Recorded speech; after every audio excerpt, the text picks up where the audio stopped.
Hello बच्चों. In today's video we will discuss about the molecularity of the reaction. This is a new topic. Molecularity of the reaction. We have discussed about the elementary type of the reaction and complex type of the reaction. Complex reaction and elementary reaction. Elementary reaction is single step reaction, while the complex reaction is the reaction in which the product forms in two or more than two steps. In molecularity of the reaction, the number of the colliding species which must be collide simultaneously, इस पे थोड़ा सा जरूर ध्यान करें. Which must be collide simultaneously means there should be not the difference of the fractions of time between the collisions between the reactant molecules. Collisions जब हो रहा है reactant के molecules के बीच में, reactant आपके कुछ भी हो सकते हैं, atoms हो सकते हैं, ions हो सकते हैं, molecules हो सकते हैं, कुछ भी हो, chemicals के कुछ भी ions हो, reactant हो या molecules हो, उनके बीच में एक साथ collision हो, एक साथ हो, यूनिक एक टकराया उसके पीछे दूसरा टकराया फिर कोई तीसरा टकराया, नहीं, साइमल्टेनियसली उनके बीच में कोलिजन्स होने चाहिए. और उन कोलिजन्स की वजह से जो प्रोडक्ट बनेगा, प्रोडक्ट की फॉर्मेशन होना चाहिए, क्योंकि अगर रिएक्टेंट कोलाइड हो और प्रोडक्ट नहीं बना तो रिएक्शन कहां हुई. रिएक्शन के लिए प्रोडक्ट होना जरूरी है. तो कोलिजन जितने मॉलिक्यूल्स के बीच में होगा उसी को ही कहूंगा मैं क्या, molecularity of the reaction. Molecularity of the reaction means the number of the colliding species which must collide simultaneously with each other and formation of the product will be there. It's called molecularity of the reaction. Fine. But in the complex reaction, the reactions take place in number of the steps. Those steps are called elementary steps. In elementary steps, the number of molecule involved in elementary steps, the number of molecule involved is called molecularity of the reaction. Molecularity of the reaction cannot be applied on the complex reaction. Complex reaction पे molecularity कभी भी apply नहीं हो सकती है. क्यों नहीं हो सकती है? देखिए एक एग्जांपल के थ्रू हम देखते हैं. KClO3 plus 6 FeSO4 plus 3 H2SO4. We have how many reactants molecules in this reaction? We have 1, 6 and 3 means 10 molecules. क्या कभी 10 molecules एक साथ कोलाइड कर सकते हैं? कभी नहीं, कभी भी नहीं. 10 molecules का एक साथ कोलिजन पॉसिबल नहीं है. अगर एक molecule से रिएक्शन हो रही है, अब बोलेंगे कि एक रिएक्शन एक के बीच में कोलिजन कैसे होगा? अगर डिकम्पोजिशन हुआ मॉलिक्यूल का, हमने हीट किया तो मॉलिक्यूल डिकम्पोज हो गया, प्रोडक्ट तो बनाना, एक ही मॉलिक्यूल इन्वॉल्व हुआ, उसको बोलेंगे हम यूनिमोलिकुलर रिएक्शन. Unimolecular reaction. लेकिन ये जरूरी नहीं, इसको ध्यान से कीजिएगा कि जितने भी डिकम्पोजिशन रिएक्शन है वो यूनिमोलिकुलर नहीं है. ये बिल्कुल नहीं जरूरी हो सकता. ये कभी नहीं हो सकता कि हर रिएक्शन जिसमें डिकम्पोजिशन हो वो यूनिमोलिकुलर रिएक्शन ही होगी आपकी. नहीं, अलग अलग मोलिकुलरिटी भी उनका हो सकता है, ऑर्डर भी अलग अलग हो सकता है. ठीक है, सुनिएगा अभी. हाँ, लेकिन मोस्ट ऑफ आपका यूनिमोलिकुलर रिएक्शन आपकी होंगी. तो अगर दो मॉलिक्यूल्स कोलाइड कर रहे हैं उनकी वजह से जो प्रोडक्ट बनेगा तो उसको क्या कहूंगा? By molecular reaction. By molecular reaction. अगर तीन मॉलिक्यूल्स, एटम्स, आयंस और मॉलिक्यूल्स तीन अगर कोलाइड कर रहे हैं तो उसको कहूंगा टर्मोलिकुलर रिएक्शन. क्या कहूं उसको? टर्मोलिकुलर रिएक्शन. यूनिमोलिकुलर सिंगल मॉलिक्यूल की वजह से रिएक्शन होगी, बाइमोलिकुलर दो मॉलिक्यूल्स की वजह से रिएक्शंस होंगी, टर्मोलिकुलर में तीन मॉलिक्यूल्स की वजह से रिएक्शन होगी. ठीक है, क्लियर हुआ? सुनिएगा भाई. हमने ऐसा कई बार सुना है कि एक गाड़ी थी, उसने वो एक्सीडेंट हो गई. दो गाड़ी का भी एक्सीडेंट होता है, तीन गाड़ियां एक साथ आगे पीछे नहीं, एक साथ, एक इधर से एक इधर से एक इधर से आए और तीनों एक साथ टकराए. मींस उनके बीच में कोलिजन्स का डिफरेंस नहीं होना चाहिए, तीनों एक दूसरे से टकरानी चाहिए, ऐसा बहुत कम होगा. और 4 का तो होगा ही नहीं, 4 का एक साथ कोलिजन पॉसिबल नहीं है। तो मोलिकुलरिटी जो है 4 और 4 से ज्यादा नहीं होगा। हायर ऑर्डर की जो मोलिकुलरिटी है वो बहुत ही कम होंगी, 4 की नहीं होंगी, 5 की नहीं होंगी, 6 की नहीं होंगी कभी भी, क्योंकि ऐसा पॉसिबल नहीं है कितने मॉलिक्यूल एक साथ कोलाइड कर रहे हैं। तो ये मॉलिक्यूल, ये जो इस रिएक्शन में, इस मॉलिक्यूल में, इस रिएक्शन में तो 10 है आपके, इसका मतलब क्या, 10 मॉलिक्यूल एक साथ कोलाइड नहीं कर सकते हैं। इसका मतलब ये रिएक्शन बच्चों कौन सी रिएक्शन होगी, ये रिएक्शन आपकी कॉम्प्लेक्स रिएक्शन होगी। और कॉम्प्लेक्स रिएक्शन का क्या होता है, complex reaction number of steps में कंप्लीट होती है, मींस ये reaction number of elementary steps में कंप्लीट हुई होगी। तो मोलिकुलरिटी कभी भी कॉम्प्लेक्स रिएक्शन पे अप्लाई नहीं हो सकता, और मोलिक्यूल कभी जीरो नहीं हो सकता। इसका मतलब क्या, मोलिकुलरिटी कभी जीरो नहीं हो सकती कि कोई इन्वॉल्व भी ना हो, मोलिक्यूल इन्वॉल्व नहीं होगा तो रिएक्शन नहीं होगी। तो molecularity can never be zero, it will be always 1 2 3, never be in fraction, fraction में भी नहीं होगी, क्योंकि मोलिक्यूल फ्रैक्शनली कोलाइड नहीं करेगा तो कंप्लीट मोलिक्यूल कोलाइड करेगा। आगे बढ़िएगा, अब देखिएगा हमने पहले भी डिस्कशन किया था स्लोएस्ट स्टेप का, लेकिन अभी हम फिलहाल डिस्कशन कर रहे हैं मैकेनिज्म ऑफ द रिएक्शन, ठीक है।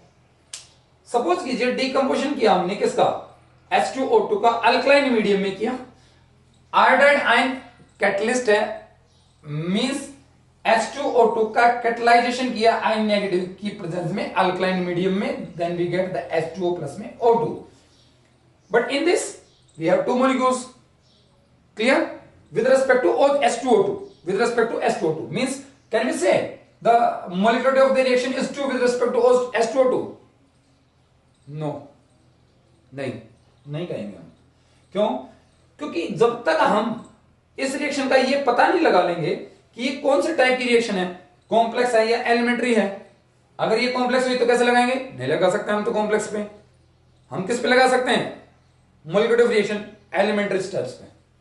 तो मैंने इस रिएक्शन का मैकेनिज्म यहां पे लिख रखा है, H2O2 plus I negative catalyse किया, H2O प्लस में I और negative, this one is a slow step. In the second step H2O2 and this intermediate I O negative acts as the intermediate, this intermediate plus H2O2 we get H2O plus O2 plus में I negative is catalyst, we get in the last of the reaction in the same form, clear? This reaction completed in 2 steps and these 2 steps are elementary steps, clear हुआ?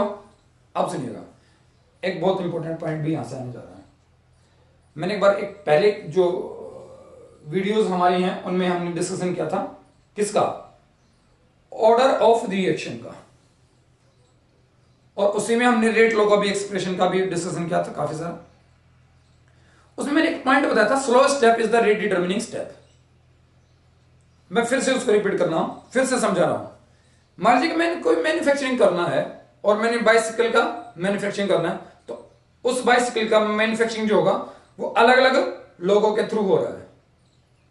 कोई उसका tyre बना रहा है, कोई उसका axle बना रहा है, कोई उसका हैंडल बना रहा है, कोई उसका स्टैंड बना रहा है, कोई उसका कैरियर बना रहा है, कोई कुछ बना रहा है। मैं चेन बना रहा हूं, सारे पार्ट्स बना के असेंबल भी कर दिए, लेकिन मैंने पार्ट अभी नहीं बनाया, मींस मैंने अभी चेन का मैन्युफैक्चरिंग नहीं किया है। तो मींस क्या, पूरा ओवरऑल प्रोडक्ट साइकिल का मैन्युफैक्चरिंग तभी होगा जब मेरा स्टेप कंप्लीट होगा। मैं चेन को बनाऊंगा, मैं सबसे स्लो हूं, लेकिन क्या मेरी वजह से सारे काम रुके हुए हैं।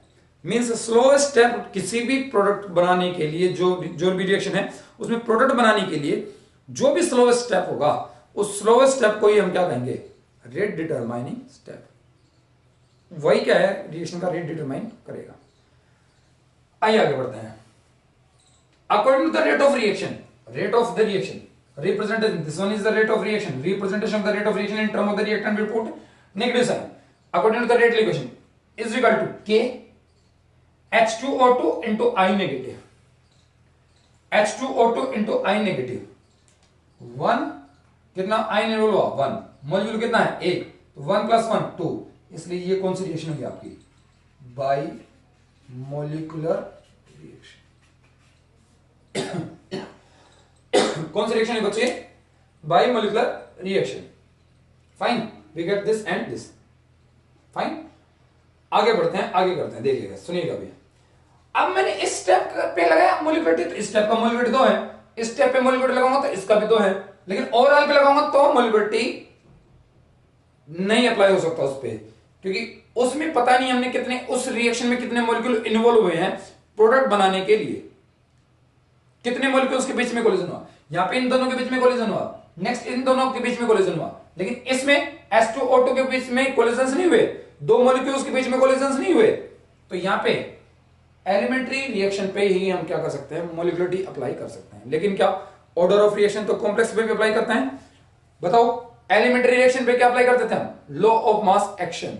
तो ये एलिमेंट्री है, मैंने law of mass action apply कर दिया। तो H2O2 की पावर, मैंने कहा था क्या लॉ ऑफ मास एक्शन में LMA में क्या जो रिएक्टेंट का जो कोफिशिएंट है वो उसकी पावर में जाता है, तो कोफिशिएंट पावर में चला गया, तो कोफिशिएंट को मैं अगर जोड़ दूंगा तो वो क्या हो जाएगा, उस एलिमेंट्री स्टेप का ऑर्डर ऑफ रिएक्शन हो जाएगा, उस एलिमेंट्री स्टेप का क्या हो जाएगा, ऑर्डर ऑफ रिएक्शन। तो इसका ऑर्डर कितना हो जाएगा, सेकंड ऑर्डर रिएक्शन। मोलिकुलरिटी भी 2 है, ऑर्डर भी 2 है, ठीक है। क्यों अप्लाई किया मैंने इस पे, कोफिशिएंट रेज़ टू पावर में क्यों अप्लाई किया, क्योंकि एलिमेंट्री स्टेप है और एलिमेंट्री स्टेप में कोफिशिएंट पावर में जाता ही है, ठीक है। फाइन, यहां से आगे बढ़िएगा। नेक्स्ट एक और एग्जांपल लेते हैं, मैकेनिज्म देखते हैं हम। सब मैकेनिज्म तो कर नहीं सकते हैं, पता नहीं कितने के मैकेनिज्म्स हमारे पास में रिएक्शंस के, कितनी की रिएक्शन है उनके, कितने के मैकेनिज्म्स हैं, सब थोड़ी ना हम बोर्ड पे कर सकते हैं। और एक एग्जांपल के थ्रू समझते हैं, देखिएगा, अलग एग्जांपल लेता हूं इससे। NO प्लस में O2 change into 2NO2। Fine, reactions take place in this reaction is completed in 2 steps. One is this, second is this. In first step, NO plus O2 change into NO3. Step is fast but reversible. Step is fast but reversible. In second step, intermediate this one, NO3 plus में NO change into 2NO2. This one is the slow step. And the slowest step is the rate determining step. We can apply the rate law equation. We can apply the rate law equation on elementary reaction as well as law of mass action is applied on the elementary. So the element in this one is the slow step. We apply the rate law equation for the elementary reaction which is slow in speed. NO by dt, dNO by dt. This one is the reactant. dNO by dt बराबर K NO3 की concentration, NO की concentration raise to power 1 और 1, क्योंकि elementary में coefficient power में जाता है, elementary में कोफिशिएंट पावर में जाता है। लेकिन ओवरऑल रिएक्शन में अगर हम बात करें, कॉम्प्लेक्स रिएक्शन में तो NO3 तो दिखाई नहीं देता हमें, तो NO3 क्या होगा, एज इंटरमीडिएट है।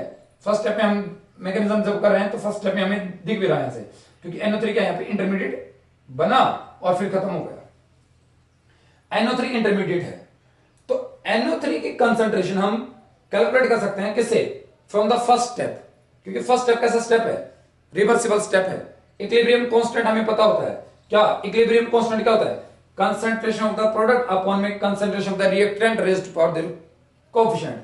NO3 की concentration raised to power 1 upon में NO की concentration raised to power 1, O2 की power 1। Next dNO by dt, K NO3 की कंसंट्रेशन क्या हो जाएगी भाई, K इक्विलिब्रियम NO इनटू में O2, K इक्विलिब्रियम NO जमा में O2।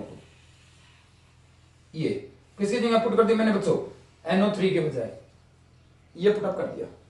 अब क्या होगा देखो, इनटू में NO था ही आपका, K constant, equilibrium constant, constant into constant that is another constant, मैंने उसको K डैश से लिख दिया यहां से, K डैश। आगे बढ़िएगा, क्या हुआ, NO इनटू में NO क्या, NO की पावर 2 रहेगा क्या, O2। तो बोलो क्या हो जाएगा, ऑर्डर ऑफ रिएक्शन कितना हो जाएगा, 2 + 1, थर्ड ऑर्डर रिएक्शन हो जाएगी। कौन सी ऑर्डर की रिएक्शन हो जाएगी, थर्ड ऑर्डर की रिएक्शन हो जाएगी। लेकिन क्या मोलिकुलरिटी कितना होगा, मोलिकुलरिटी देखो कितना है, 1 and 1 कितना 2। अब इस पॉइंट को ध्यान से सुनिएगा, इस जो पहला मैकेनिज्म जो हमने किया उसमें मोलिकुलरिटी भी 2 था, ऑर्डर भी 2 था, ऑर्डर भी 2 था, मोलिकुलरिटी भी 2 था, मतलब दोनों सेम थे। लेकिन इसमें क्या है, ऑर्डर 3 लेकिन मोलिकुलरिटी 2, मतलब क्या डिफरेंट है। ये जरूरी नहीं कि मोलिकुलरिटी जितना होगा वही ऑर्डर ऑफ रिएक्शन हो जाएगा, डिफरेंट भी हो सकता है। फाइन, हमने ऑर्डर पहले भी डिस्कस किया था, क्या ऑर्डर आपका फ्रैक्शन में भी हो सकता है, ऑर्डर आपका ऑर्डर आपका 0 भी हो सकता है, और अगर नंबर ऑफ स्टेप्स में रिएक्शन कंप्लीट हुई तो किसी स्टेप का ऑर्डर नेगेटिव भी हो सकता है। ओवरऑल ऑर्डर पॉजिटिव रहेगा हमेशा, ओवरऑल ऑर्डर कभी भी नेगेटिव नहीं होगा, लेकिन डिफरेंट स्टेप्स के लिए अगर हम कैलकुलेट करें तो वो 0 हो सकता है, सॉरी नेगेटिव हो सकता है। क्या हो सकता है? वो नेगेटिव भी हो सकता है। ऑर्डर हम कॉम्प्लेक्स पे अप्लाई कर सकते हैं, ठीक है, एलिमेंट्री पे अप्लाई कर सकते हैं। मॉलिक्युलरिटी सिर्फ किस पे अप्लाई हो सकता है? एलिमेंट्री पे। रिएक्शन को देख के हम मैकेनिज्म देख के हम उसका मॉलिक्युलरिटी बता सकते हैं, लेकिन रिएक्शन को देख के हम रिएक्शन को देख के हम उसका ऑर्डर फाइंड आउट नहीं कर सकते हैं। ये एक्सपेरिमेंटल डिटरमाइंड वैल्यूज होती है, मैंने पहले भी बताया था। Alpha and beta are the terms on which rate of reaction actually depends and these terms are experimentally determined. लेकिन मॉलिक्युलरिटी हम बता सकते हैं कैसे? By writing the mechanism, by checking the mechanisms. जो स्लो स्टेप होगा उसका मॉलिक्युलरिटी हम देख लेंगे, फास्ट स्टेप होगा उसका भी मॉलिक्युलरिटी हम देख लेंगे, क्योंकि एलिमेंट्री स्टेप पे अप्लाई होता है। Fine, clear? ये चेंज हो सकता है with pressure and with temperature. ये चेंज नहीं होगा, ये टेम्परेचर और प्रेशर पे इंडिपेंडेंट होगा। ऑर्डर ऑफ रिएक्शन डिपेंड होता है किस पे? टेम्परेचर पे भी और प्रेशर पे भी। क्लियर हुआ? तो आज हमने क्या पढ़ा? Molecularity of reaction, mechanism, slow step is rate determining step, ठीक है, ऑर्डर ऑफ रिएक्शन और मॉलिक्युलरिटी ऑफ रिएक्शन में डिफरेंस, क्या क्या डिफरेंसेस बने। This is all for today, thank you.